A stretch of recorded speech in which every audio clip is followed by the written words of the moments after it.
This is the introduction for an essay/ebook I'm working on titled uNDiagnosed, a deep dive down the rabbit hole of neurology. When I was young, I was misdiagnosed as manic depressive by a family member, a condition it was said I inherited from my grandfather, a charismatic man with a dark side who'd passed when I was 5. Later, this was upgraded to bipolar disorder as psychiatric diagnoses evolved to describe the various dysfunctions observed in Western society. This family member was neither a psychiatric professional nor in any other way qualified to diagnose me, and yet this narrative, that I had a chemical imbalance in my brain which was causing me to act in antisocial and potentially self-harmful ways, was so strong that it stayed with me through the following decades of my life, during which I most certainly experienced depression, anxiety, and dissociation. For the longest time, I refused to believe there was anything wrong with me. My brain is just wired differently, I would say. This world wasn't built for people like me. And yet it was obvious, even from within that brain, that something was not right. The line between different and wrong had grown blurry through the reinforced feedback of society, family, lovers, and peers. Finally, in my 40s, I sought help. And that was when I learned bipolar disorder is chiefly characterized by mania, an internal cycle of ups and downs.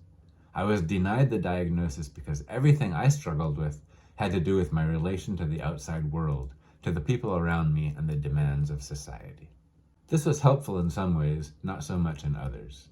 I had proof my relative was wrong, but none that I was right.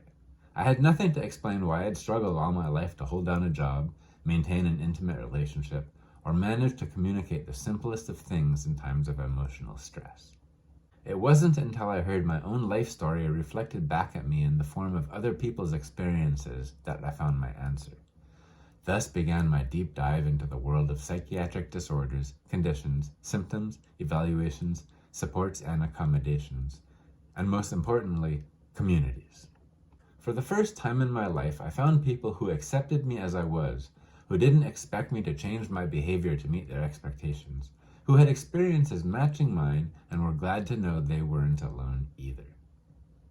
The deeper I delved into these communities, the more I found that diagnoses I'd thought scary and problematic, diagnoses like bipolar, schizophrenic, ADHD, autistic, obsessive, narcissistic, usually had meanings altogether different from what I'd thought.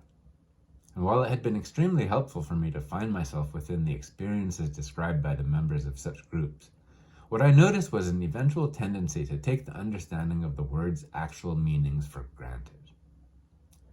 If we assume everyone knows what we mean when we say a word, we only reach the people who actually do. In this way, labels and lingo can become a deterrent to communication outside of select groups. This is fine when we're speaking to the group, but when we want to spread a message to people who haven't yet found themselves described in other people's experiences, it becomes very important to make our language accessible to them. One of my favorite refrains is to point out how at every given moment, there are people going through every possible point on the arc of personal growth and development, which means there will always be a need to break things down to the simplest levels of understanding, and there should be no shame or stigma for people of any age to be discovering new things about themselves. What follows is a description of my experience as a human being, using as little insider lingo as I possibly can. My goal is to make it accessible for people seeking themselves in places other than religion or spirituality. If it helps anyone understand and support their neurodivergent loved ones better, that's a plus. But this is primarily written for the misfits, the weirdos, the quirky ones, the outsiders. I see you. I am you.